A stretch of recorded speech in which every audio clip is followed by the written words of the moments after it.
ये जो अ, भारत के हर गरीब से गरीब व्यक्ति जो है वो समृद्धशाली हो जाएगा हम्म और इसके लिए भारत सरकार के खजाने से एक पैसा नहीं लिया जाएगा।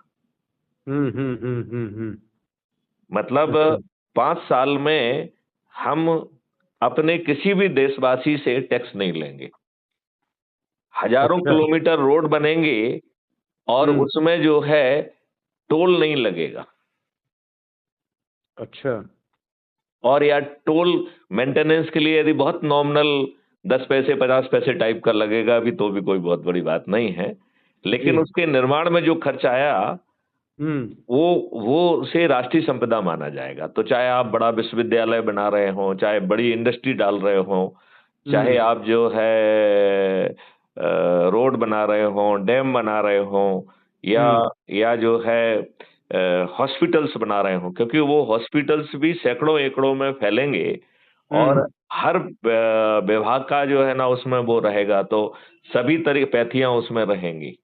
हम्म और हर गांव में से लेके हर व्यक्ति को जो है रोजगार का मौलिक अधिकार, शिक्षा का मौलिक अधिकार, स्वास्थ्य का मौलिक अधिकार और भोजन का मौलिक अधिकार और हम्म प्रॉस्पेरिटी और खुशहाली का भी मौलिक अधिकार मिलेगा। हम्म। मतलब आपको ताज्जुब होगा कि इन चीजों हम्म को जमीन पे उतारने के लिए हम्म सैकड़ों एकड़ों में फैले हुए संस्थान बनेंगे जिन्हें राष्ट्रीय संपदा कहा जाएगा। और राष्ट्रीय हम्म संपदा डज नॉट मीन के जो PSU, no, hmm it may be owned by anybody, right, लेकिन हम्म वो राष्ट्रीय संपदा माना जाएगा, राइट। और हम्म वो राष्ट्रीय संपदा, जितनी राष्ट्रीय संपदा अप्रूव होगी, एक अथॉरिटी रहेगी जिसके पास कोई भी विजुलाइज करके राष्ट्रीय संपदा का एक प्रस्ताव भेज सकता है। अच्छा। और जैसे ही वो प्रस्ताव अप्रूव होता है तो जितना उसके निर्माण में पैसा लगने वाला है वो हम्म एडवांस में उतनी money, digital money auto generate होगी। हम्म इसका मतलब है कि उस राष्ट्रीय संपदा के निर्माण के लिए भारत सरकार के खजाने से एक पैसा नहीं लिया जाएगा। हम्म और आपको जो है 2 मॉडल के तहत हम कह रहे हैं भारत सरकार के पास के आपके पास हम 20 गुना ज्यादा पैसा पहुंचा देंगे। तो उसके जो 2 मॉडल हैं, एक है मॉडल क्राइम फ्री भारत का रेवेन्यू मॉडल, हम्म और दूसरा मॉडल है क्राइम फ्री भारत, नहीं, नॉट क्राइम फ्री भारत का, कह भी सकते हैं क्राइम फ्री भारत का, पेपर करेंसी मुक्त भारत। हम्म तो भारत में 2 पेपर करेंसियां हो, मतलब मतलब डिजिटल करेंसी होंगी।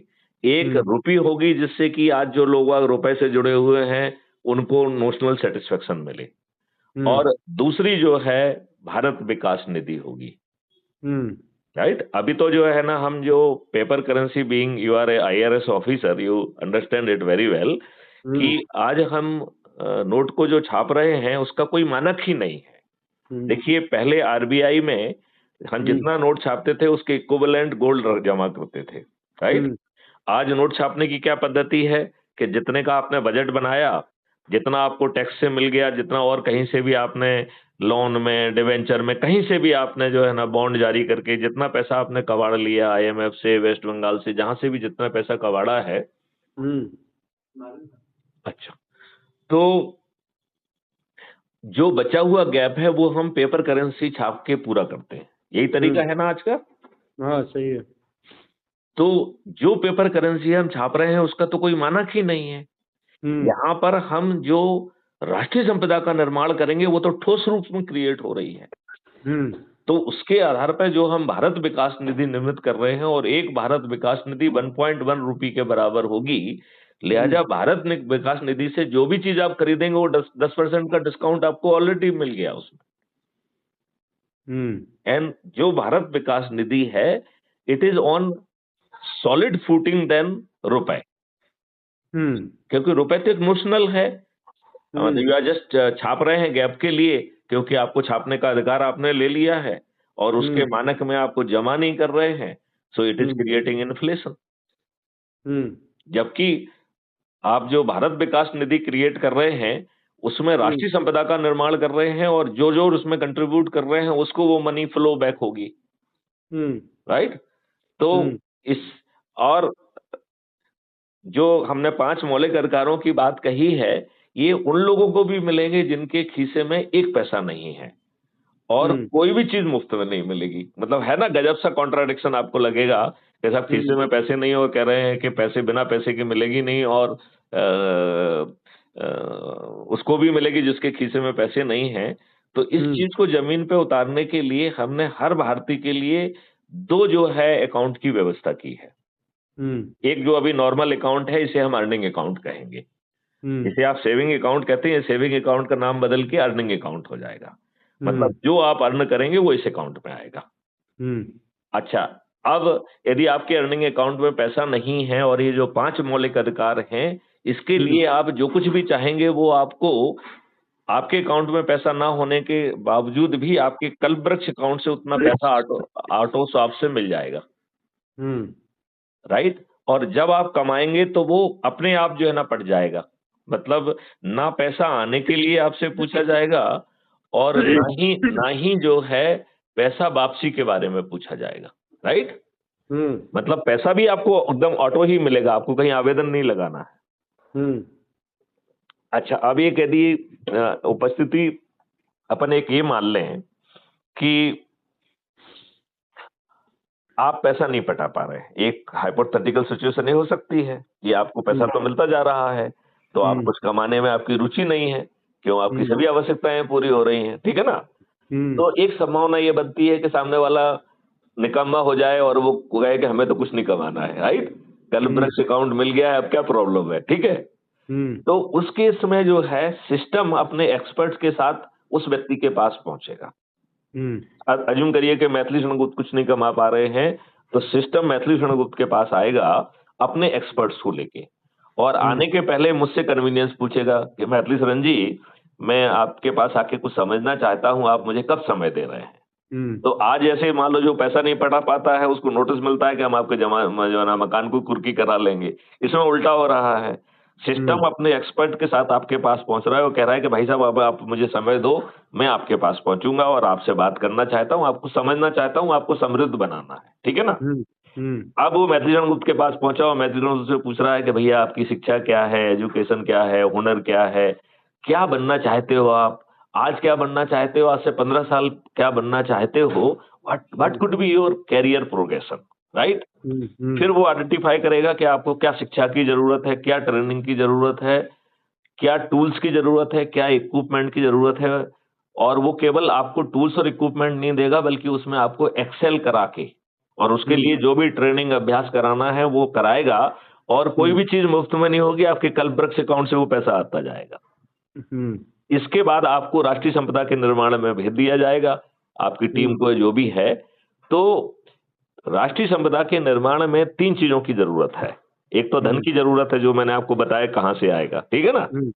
दूसरा जो है ह्यूमन रिसोर्स की जरूरत है, तो ह्यूमन रिसोर्स को ट्रेन करके अपन ने जो भी ह्यूमन रिसोर्स जहां के लिए चाहिए वो तैयार करके वहां पे बैकएंड टेक्नोलॉजी भेजेगी कि कहां किसको जाना है, ठीक है ना? इसका मतलब है कि आपको रोजगार के लिए किसी के सामने हाथ नहीं फैलाना होगा और आपको जो है अभी तरीके का जो कैपिटलिस्ट वाला पेमेंट नहीं होगा और इसका जो एस्टीमेट भी किया जाएगा वो एक आपको परस्पर भारतीय बनाने के हिसाब से आपको आपके वर्क कंपोनेंट का पेमेंट मिलेगा, क्योंकि धन की कमी तो है नहीं, ये तो बांटना है केवल, ठीक है ना? तो अब आपके पास 2 चीजें हो गई, धन हो गया और ह्यूमन रिसोर्स हो गए। अब एक तीसरा कंपोनेंट बचता है लैंड, राइट? आज का जो जैसे हम लोग क्या करते हैं, अभी शासन में बैठे हम लोग, हमें किसी भी चीज के लिए चाहे हम इंडस्ट्री खोलना चाहते हैं या कोई जो है ना इकोनॉमिक जोन खोदना चाहते हैं, कुछ भी करना चाहते हैं, रोड बनाना चाहते हैं और हमें उसके लिए भूमि की जरूरत है तो हम उसे एक्विजिशन कर लेते हैं औने पौने दामों पे, राइट? और फिर वो कैपिटलिस्ट और इंडस्ट्रियलिस्ट को दे देते हैं जिसमें वो खूब पैसे बनाते हैं। जो थोड़ा बहुत पैसा उस बेचारे गरीब को जो है ना भूमि मालिक को मिलता है वो दारू में और जो है ना इधर उधर कुछ गाड़ी वाड़ी खरीदने में बर्बाद हो जाता है। अब आप देखो जो बड़ी बड़ी महंगी जमीनें हरियाणा के पास में बिकी हैं, उनके भू मालिकों की स्थिति कोई बहुत अच्छी थोड़ी है। 2-4 लोग समझदार लोगों ने कुछ इन्वेस्टमेंट करके अच्छा कर लिया, 90% लोग जो है ना वो बुरी हालत में है। तो ये जो एक्विजिशन एक्ट है यही खत्म कर दिया जाएगा। भविष्य में यदि हमें हजारों एकड़ जगह चाहिए तो जिनकी भूमि आएगी वो भूमि के ऑनर्स क्लब के सदस्य बन जाएंगे और वो जो राष्ट्रीय संपदा कमाएगी उसका प्रोपोर्शनेट जो है ना उस ऑनर को जो है ना पहुंचेगा। तो हर जो है ना लैंड ओनर चाहेगा कि यदि उसकी संपत्ति जो है, उसकी जमीन यदि किसी भी राष्ट्रीय संपदा के निर्माण में पहुंच जाए तो आज जो वो कमा रहा है उस भूमि से, उससे 100 गुना और 1000 गुना ज्यादा तो कमाएगा ही कमाएगा। ठीक है ना? इसका मतलब है everybody would be interested in that और वो कभी भूमि के मालिकाना हक से वंचित नहीं होगा। हालांकि एक्ट होगा कि वो मना भी नहीं कर सकता है, क्योंकि वो हम उसको ऑनर तो बना रही है, हम उसकी जमीन खरीद तो नहीं रहे हैं, एक्वायर तो कर नहीं रहे हैं, he is still the owner. और जो वो राष्ट्रीय संपदा कमाएगी वो उसको प्रोपोर्शनल उसका लाभ भी पहुंचेगा, तो उसको कोई रीजन नहीं है। तो कानून के तहत वो राष्ट्रीय संपदा में अपनी लैंड देने के लिए मना करने का उसे हक नहीं होगा, राइट? क्योंकि देयर इज नो रीजन, क्योंकि उसके दो कंपोनेंट हो रहे, एक तो उसकी भूमि कमा रही है और दूसरा उसको भी ट्रेन करके जो भी उससे काम कराया जाएगा वो भी कमा रहा है और दोनों खूब कमा रहे हैं। भारत का हर नागरिक जो है वो प्रॉस्परस हो जाएगा। बताइए अब ये 3 कंपोनेंट के बाद बाकी सब चीजों की तो व्यवस्था अपने आप ही हो जाएगी। हो जाएगी कि नहीं हो जाएगी? अब बताइए भारत में किसी भी राष्ट्र संपदा के निर्माण में कोई प्रॉब्लम है क्या?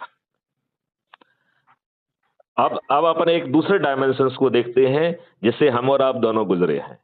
वो डायमेंशन है कि हम सही मायने में स्वतंत्र नहीं हुए हैं, हम स्वाधीन हुए हैं गोरे अंग्रेजों से और सत्ता का हस्तांतरण स्वीकार किया गया काले अंग्रेजों के द्वारा, जिन्हें हम आज राजनीति